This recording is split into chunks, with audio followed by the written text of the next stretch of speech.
It's good to get away, but it's always great to be back because you're part of my family.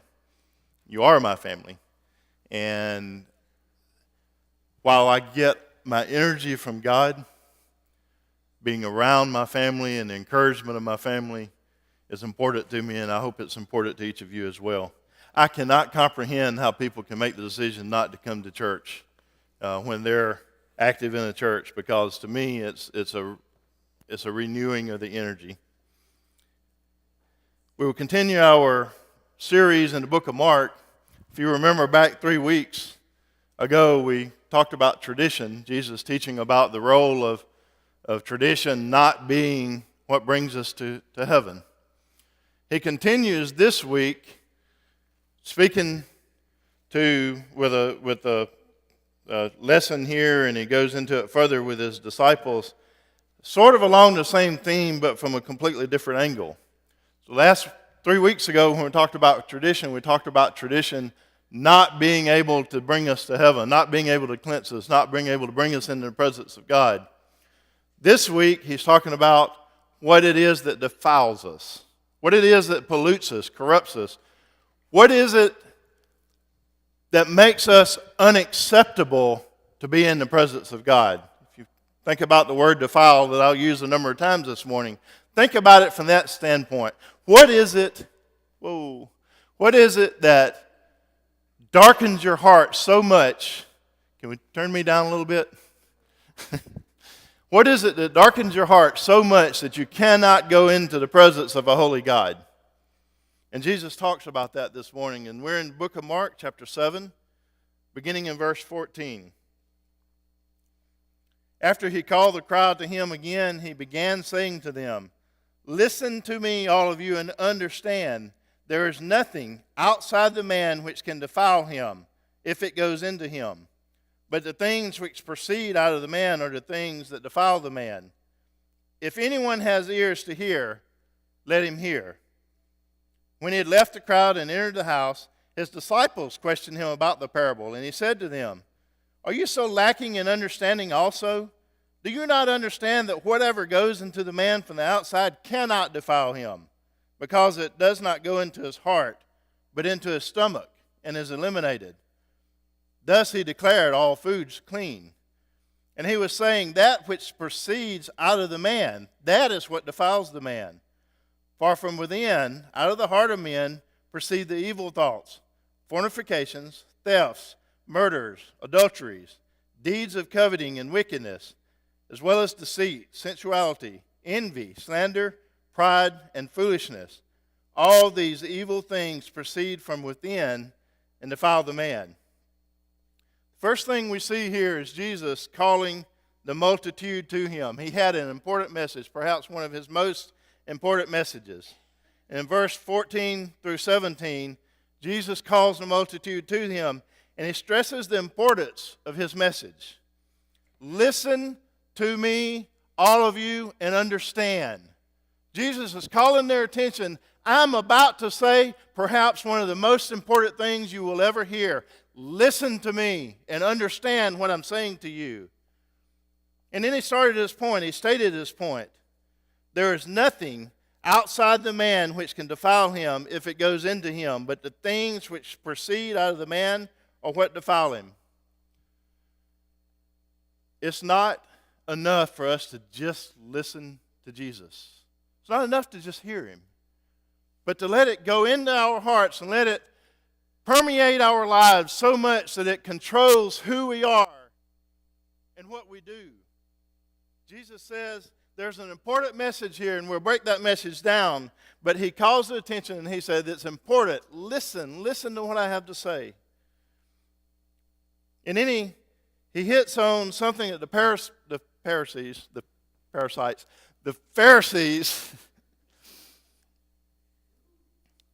the legal scholars of the time. As we talked about 3 weeks ago, they made up all these rules that went far above and beyond the law of God. And they made all these rules up, and they said that you can't eat this, and you can't drink that, and you have to eat this, and you have to drink that. And they had this whole, you couldn't even keep up with it. But it's a whole list of rules of what would defile you and what wouldn't defile you. Now, God gave some of those, and He gave some of those for a purpose. And we're past that at this point. We're in the age of grace, but He still gave them with a very particular purpose at that time. But Jesus is saying here, it's not what you eat or drink that defiles you. Paul repeats it in his letters. When he talks about meat that's been sacrificed to idols, see, the Pharisees say you can't eat meat that's been sacrificed to idols. Can't eat it. It's been polluted. And Jesus said there's nothing that you put in your body in and of itself that defiles you. It's not the food. It's not the drink. It's not the meat, whether it's been sacrificed to idols or not. And Paul says, if you're able to eat the meat in good conscience, then eat the meat. It will not hurt you. Food or drink or eating of unwashed hands or doing any other outward thing cannot defile a man spiritually. Sin does not come from the outside. I'll say that again because it's important. Jesus said it multiple times. Sin, which is what defiles the heart, does not come from the outside. That's not to say that what you eat and what you drink is not important. But what is important is to understand that those things do not make you unacceptable before God. There's something else at a lower level that makes you unacceptable before God with an impure heart. There's no connection between what we eat and spirituality. Does not mean excessive eating. Now understand, what we eat and excessive eating is two completely different topics. We talk about a lot of sins in the church. We don't talk about overeating.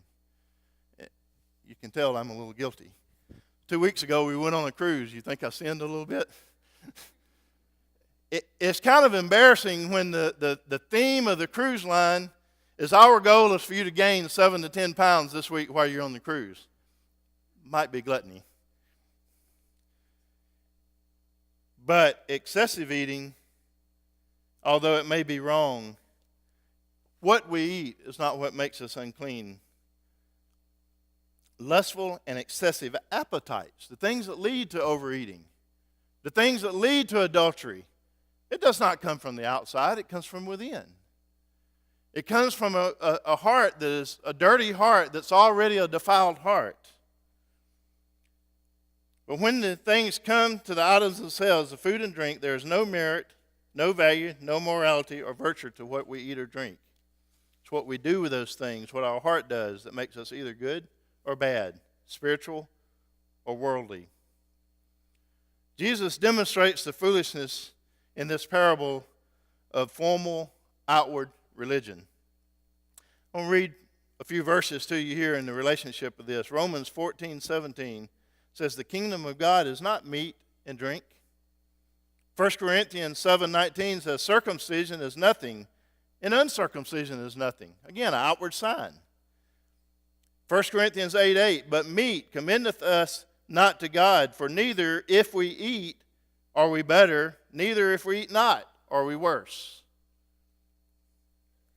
And 2 Timothy 3:5, having a form of godliness, but denying the power thereof, from such turn away. Form of godliness is this outward appearance of godliness, but not a true godliness from within.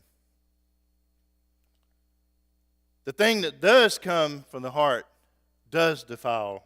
We see this in verses 20 through 22. See, Jesus is saying there's not things that defile a man, it's the heart that defiles the man. The thing that keeps us from being able to go in the presence of a holy God once we have any sin in our lives. And by the way, this passage is teaching us that sin comes from within. We have it. We're born with it. We have a heart that is it's leaning towards sin, and it has this pure, impure heart within us, dirty, stained.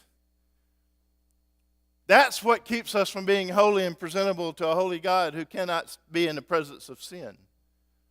It comes from within. It comes from our heart. Our heart is corrupt. And because our heart is corrupt, we corrupt ourselves. See, we go around blaming environmental situations. We go around blaming everything except ourselves. And we as Christians are not exempt from this.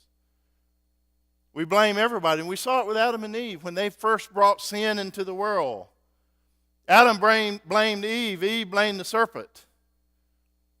They all ultimately blamed God. You created the serpent who led us to do this. You created the woman who tempted me to eat of the apple. They were all looking for someone to blame. So man is not made unclean by things. He's unclean because of his polluted heart.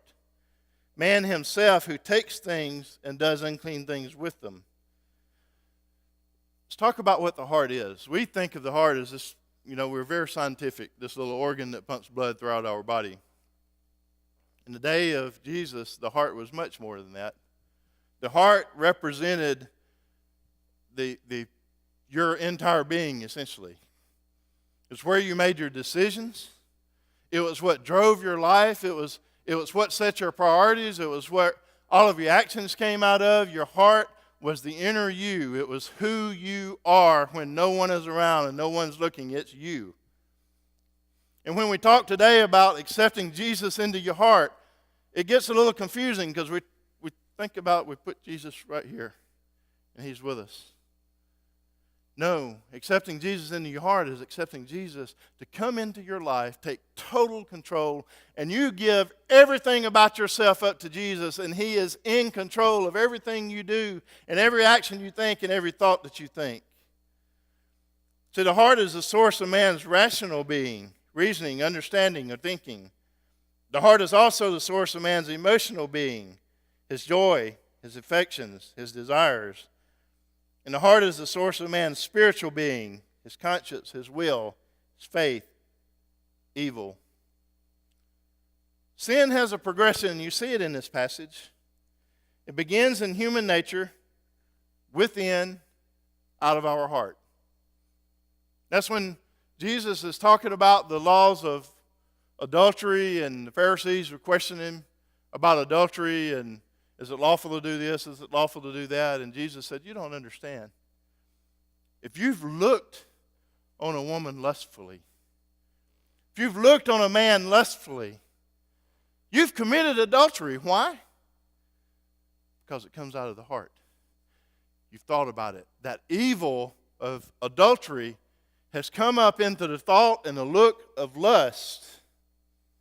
And it may or may not ever play out into the action of the physical adultery, but the thought and the evilness coming out of the heart has come out, and that's where it's coming from. So the sin is within, and you really cannot control it. And then it develops in the human mind, evil thoughts. So it starts in the heart, it develops up into thoughts, and then the next step is those thoughts are expressed in human acts, as adulteries, fornications, murders, thefts, etc. The scripture here gives us a list of some specific things, but if you look at that list, it kind of covers everything. We won't necessarily go word by word of each one of these, but evil thoughts, it starts with evil thoughts. Thoughts and imaginations, ideas, concepts that are wrong, wicked, immoral, unjust, reprehensible. Thoughts that are not what they should be. So that gives us a little different view, doesn't it?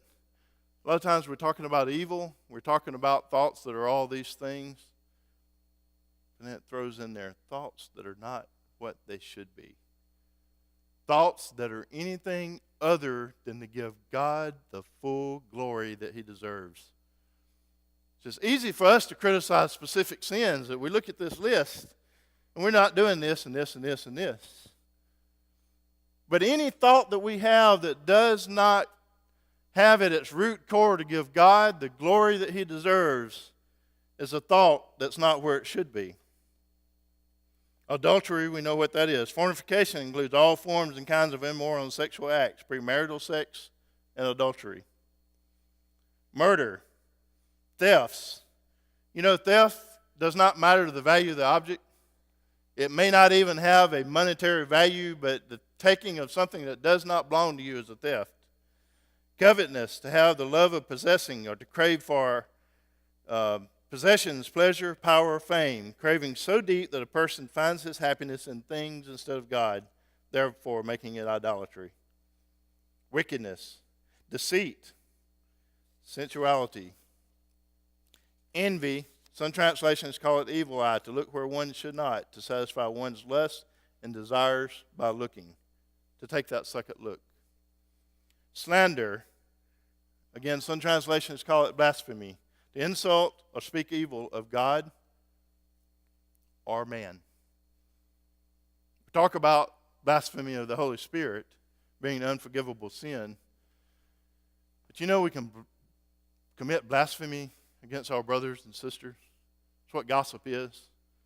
When we're talking about others, we're speaking evil of people. Basically, if we're doing anything other than lifting them up, we're committing the sin of blasphemy.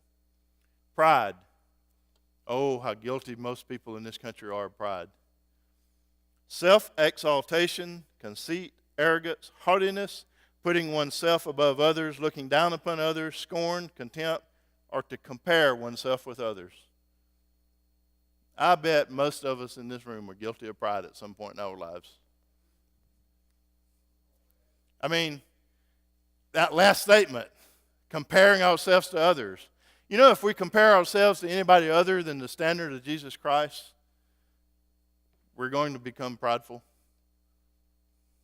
Because we can always find somebody that we're better than. Foolishness.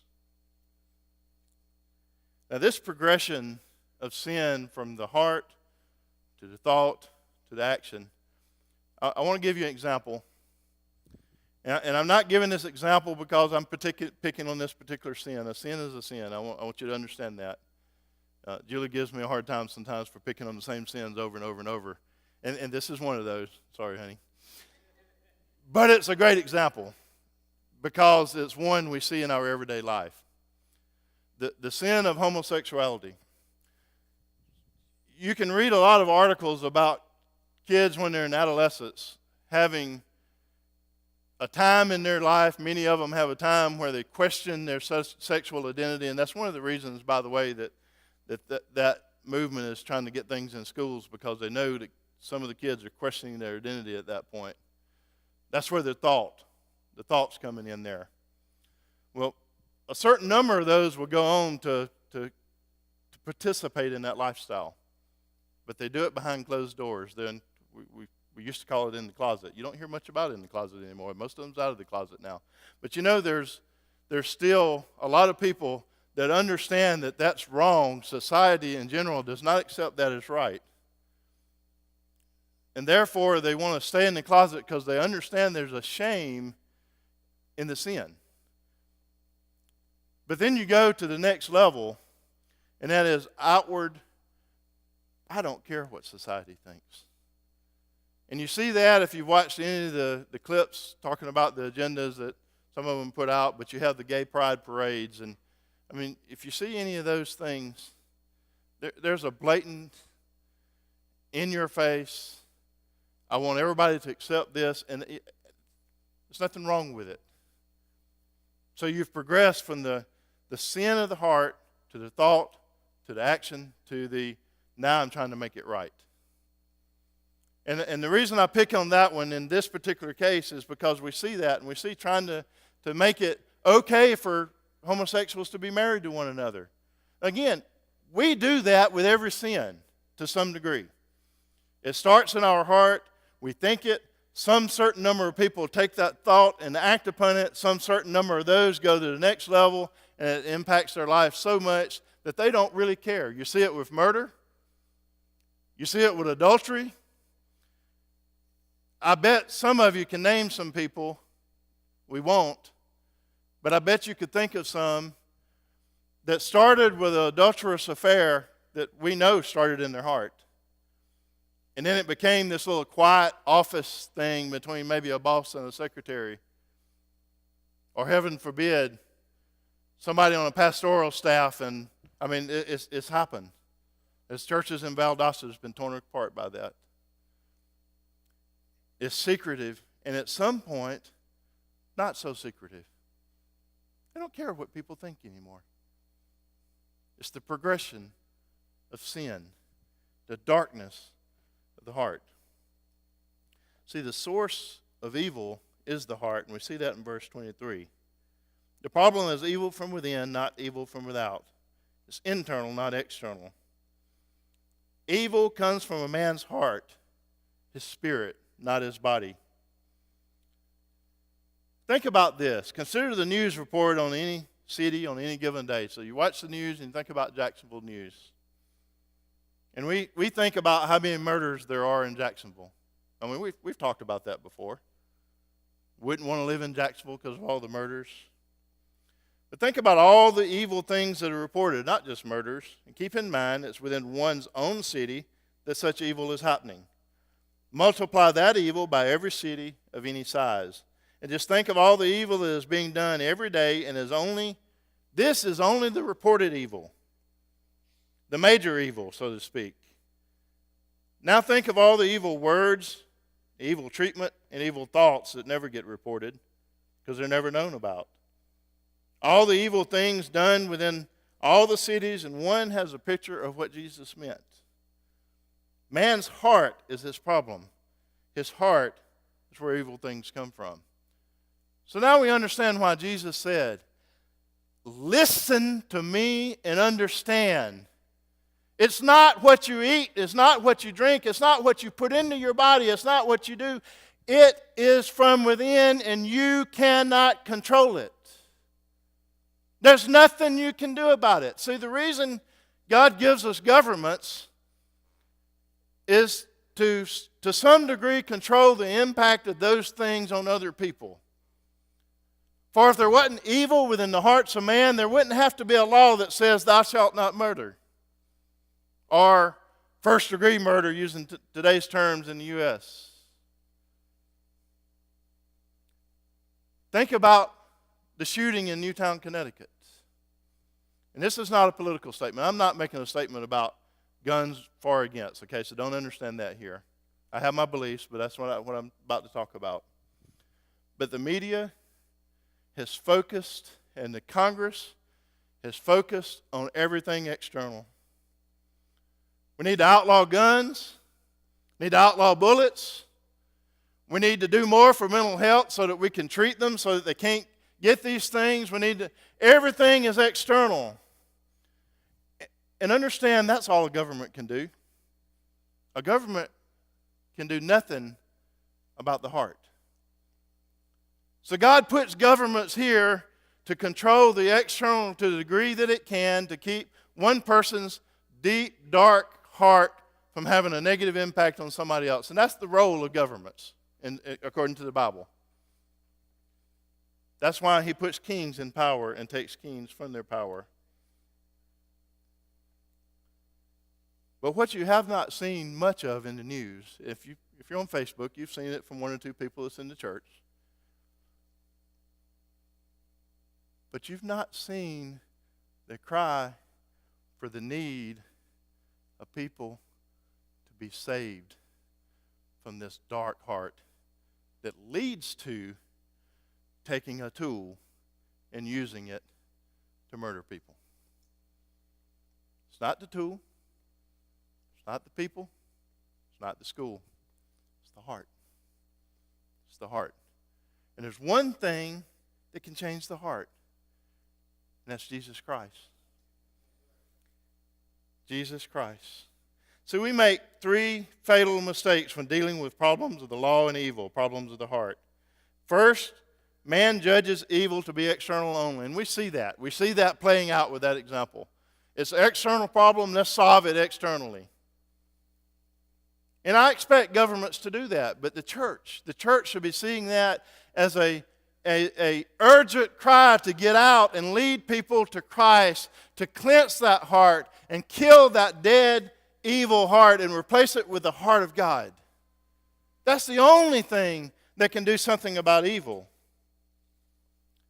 The second thing is man fails to see or confess that evil arises from the heart or from within. Therefore, man puts little, if any, restraint upon the lust or inward thought. Think about that. All the things that we focus on solving it, when we're even looking at external, we're looking at penalties for the most extreme situations. And we fail to understand that if we cut it off way back here, when it's a thought, the action never happens.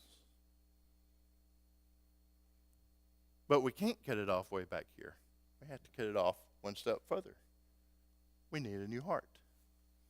And the third thing is man fails to see or to acknowledge that the human heart needs to be changed, and that is converted. He refuses to face up to the fact that it's so clearly seen a new man is what's needed. Somehow, man's heart needs to be reborn. Church, we have the answer. We have the answer. Man's heart. When we talk about the new birth, that's really what we're talking about. We're killing the evil, selfish heart that's within us and replacing it with the very heart of God. Not only does that then make us righteous in the eyes of God because of the penalty that Jesus paid on the cross, but it gives us new thoughts, it gives us new desires, it gives us the things that we want to please God. Now understand, we still have a body and we still have a mind that's polluted from years of an evil heart driving it. That's why we're not perfect as Christians. It's not because we couldn't be. It's because we have habits that have to be broken. And when we accept Jesus Christ and accept what He did on the cross for us by dying and paying the penalty of sin, and we accept that and we confess it and we confess that God is able to be God and He's able to save us, He's able to kill this evil heart, He's able to replace it with His heart. When we accept that and we believe it and we commit to that and we live our life that way, He begins a new work in us that He will carry on according to His promises to complete until the day of redemption. And the day of redemption we'll stand before God with a perfect, clean heart. But between the time we make that, accept Him, make that decision, and the time that we go meet Jesus in heaven, He works on us one chip at a time. We don't work on us. He works on us. And by us responding to the things that He leads us to do, He changes our habits. He changes our desires. He changes everything about us. One step at a time. And as believers, when we see, one of our temptations, when we see a new believer, is to compare, again, going back to pride, compare where they are to where we are if we've been a Christian for a long time. Criticize and condemn behaviors of new Christians. God don't change all of our habits at once. He works on us one step at a time. We're a new person. Our heart, the thing that controls us, is new. And it's the heart of God. It's the righteousness of God. But He works on our habits one at a time. And He takes it in the order that He knows to take it in, the order that we can handle. See, I know when I became a new Christian, even now in my life, if God were to come in here and say, here, Ben, is everything you're doing wrong. Here's all your habits that are evil that you're still doing. Now change them all. I couldn't handle it. I've been a Christian for a long time, and I've gone a long way from where I used to be, one step at a time. But I know that I could not handle the big gulf that's still between my habits and my actions and the measuring stick of Jesus Christ. So as a believer, if you ever think you've arrived, you've gone that way. Because you are committing the sin of pride and you're comparing yourself to others, not to the measuring stick of who Jesus Christ was. And it should break our hearts when He shows us things that's not in line with Him. So you cannot change evil by your heart, in your heart by actions. You have to put the old man to death and be born again with a new heart. And it's only through this new heart that we have the capacity to live the life that Christ wants us to live. It's only through this new heart that gives us the righteousness to stand before God. And when He asks, why should I let you into my heaven? Our answer is not our actions. Our answer is because Jesus Christ came into my life and took control of my life And because he died on the cross for me and took my sin to the grave and killed it, I'm able to stand before him. And this morning, as we've talked about where evil comes that defiles our heart, maybe you've realized you still have an evil heart. See, just because we've never committed any of the heinous crimes against people, that does not mean we're not guilty. It just means we never took that last step. But God's not measuring us by our actions. He's measuring us by our heart. He's measuring us by what our desires are. And maybe you've realized this morning that you need Jesus Christ to come into your heart, come into your life, and to save you from the evilness that's within you. There's no amount of actions you can take other than accept what he's done for you. Because Jesus says, I am the way, the life, the truth. No one comes to the Father except through me. It's only through him. The only way. The only way.